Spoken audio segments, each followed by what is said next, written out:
Assalamualaikum warahmatullahi wabarakatuh. Perkenalkan, nama saya Bari Rotut Takiyah. Saya dari kelompok 8 yang beranggotakan Intan Wahyuning Tias, Siti Fariha Rosyidah, dan saya sendiri Bari Rotut Takiyah.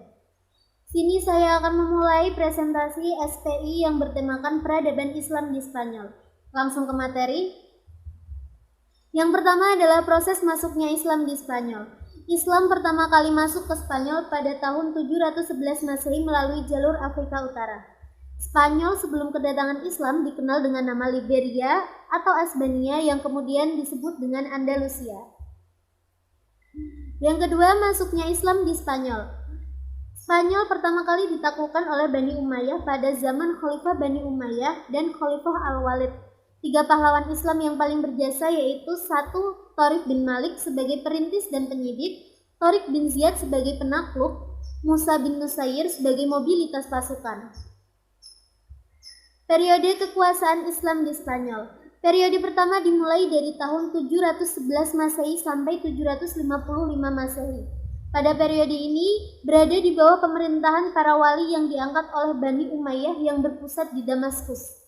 Periode kedua pada tahun 755 Masehi sampai 912 Masehi yang di bawah pemerintahan Bani Abbasiyah yang berada di Baghdad.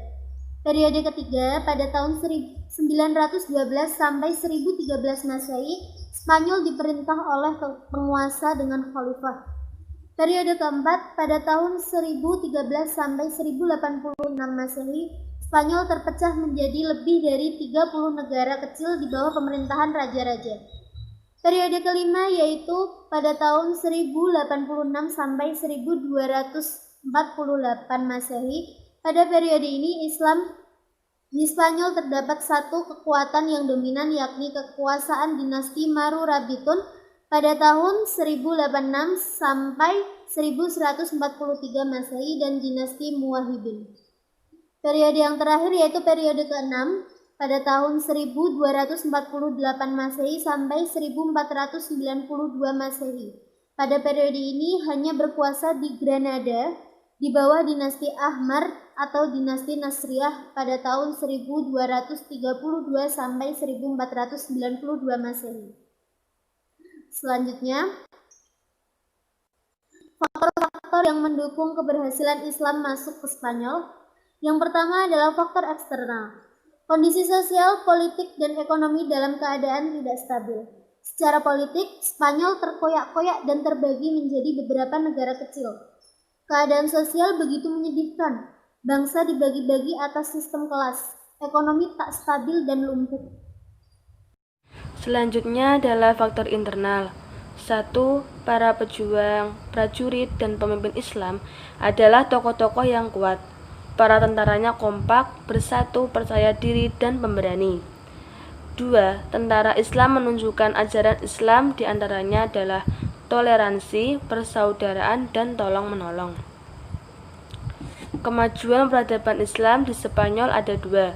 1. Kemajuan intelektual. 2. Kemajuan pembangunan fisik. 1. Kemajuan intelektual meliputi bidang filsafat, bidang sains, bidang fikih, bidang musik dan kesenian, bidang bahasa dan sastra. 2. Kemajuan pembangunan fisik meliputi Masjid Cordoba, Kota Az-Zahra, Tembok Toledo, Istana Al-Ma'mur, Masjid Sevilla, Masjid Alhambra di Granada. Filsafat. Islam di Spanyol telah mencatat satu lembaran budaya yang sangat brilian dalam bentangan sejarah Islam. Ia berperan sebagai jembatan penyeberangan yang dilalui ilmu pengetahuan Yunani Arab ke Eropa pada abad ke-12. Minat terhadap filsafat dan ilmu pengetahuan mulai dikembangkan pada abad ke-9 Masehi selama pemerintahan penguasa Bani Umayyah yang kelima, Muhammad bin Abdul Ar-Rahman pada tahun 832 sampai 886 Masehi. Tokoh utama pertama dalam sejarah filsafat Arab Spanyol adalah Abu Bakar Muhammad bin Al-Shaykh yang lebih dikenal dengan Ibnu Bajjah. Tokoh utama yang kedua adalah Abu Bakar bin Tufail, penduduk asli Wadi Asa. sebagai sebuah dusun kecil di sebelah timur Granada dan wafat pada usia lanjut tahun 1185 Masehi. Bagian akhir abad ke-12 Masehi menjadi saksi munculnya seorang pengikut Aristoteles yang terbesar di gelanggang filsafat dalam Islam, yaitu Roshid dari Cordova. Pada abad ke-12 diterjemahkan buku Al-Qanun karya Ibnu Sina atau Avicenna mengenai kedokteran. Di akhir abad ke-13 diterjemahkan pula buku Al-Hawi karya Razi yang lebih luas dan lebih tebal dari Al-Qanun. Sains. Abbas bin Fama termasyhur dalam ilmu kimia dan astronomi. Ia orang yang pertama kali menemukan pembuatan kaca dari batu. Ibrahim bin Yahya al-Naqas terkenal dalam ilmu astronomi. Ia dapat menentukan waktu terjadinya gerhana matahari dan menentukan berapa lamanya. Ia juga berhasil membuat teropong modern yang dapat menentukan jarak antara tata surya dan bintang-bintang. Ahad bin Ibas dari Cordova adalah ahli dalam bidang obat-obatan. Umi Al-Hasan binti Abi Ja'far dan saudara perempuan Al-Hafidh adalah dua orang ahli kedokteran dari kalangan wanita. Baik, materi selanjutnya adalah fikih ya. Di bidang fikih, Andalusia mayoritas menganut madzhab Maliki yang pertama kali diperkenalkan oleh Ziyad bin Abdul Ar-Rahman. Ahli-ahli fikih lainnya diantaranya adalah Ibnu Yahya, seorang qadhi. Kemudian Abu Bakar Al-Qutiyah, Mudir bin Shu'aib, Al-Baluti, dan Ibnu Hasim yang terkenal. Dan kemudian musik dan kesenian.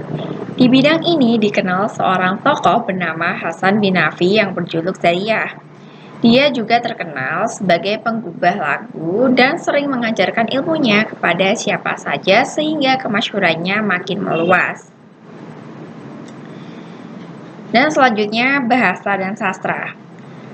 Bahasa Arab telah menjadi bahasa administrasi dalam pemerintahan Islam di Spanyol. Di antara para ahli yang mahir dalam bahasa Arab, baik keterampilan berbicara maupun tata bahasa, yaitu Ibnu Sayyidi, Ibnu Malik pengarang Alfiyah, Ibnu Huruf, Ibnu Al-Hajj, Abu Ali Al-Isbili, Abu Al-Hasan Ibnu Usfur, dan Abu Hayyan Al-Ghurnati.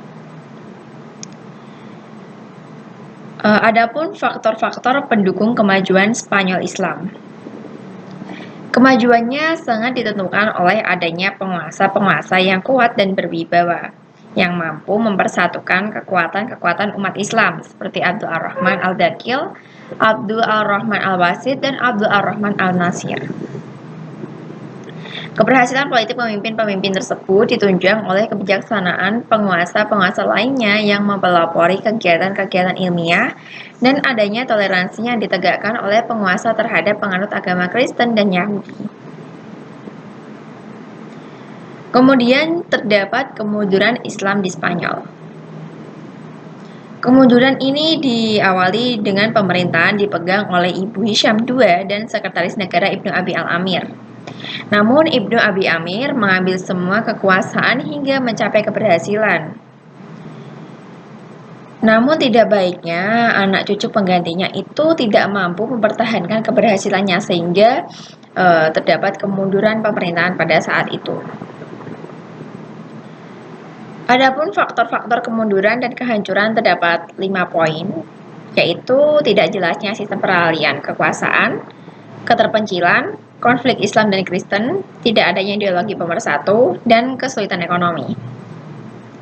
Selain itu, juga terdapat faktor lain yang menyebabkan kemunduran kebudayaan Islam, yaitu kelemahan di bidang politik, munculnya orang-orang Mogul, munculnya unsur Turki, dan ditemukannya Mesyu. Dan sekian presentasi dari kami, kurang lebihnya mohon maaf, semoga bermanfaat untuk teman-teman semuanya. Wassalamualaikum warahmatullahi wabarakatuh.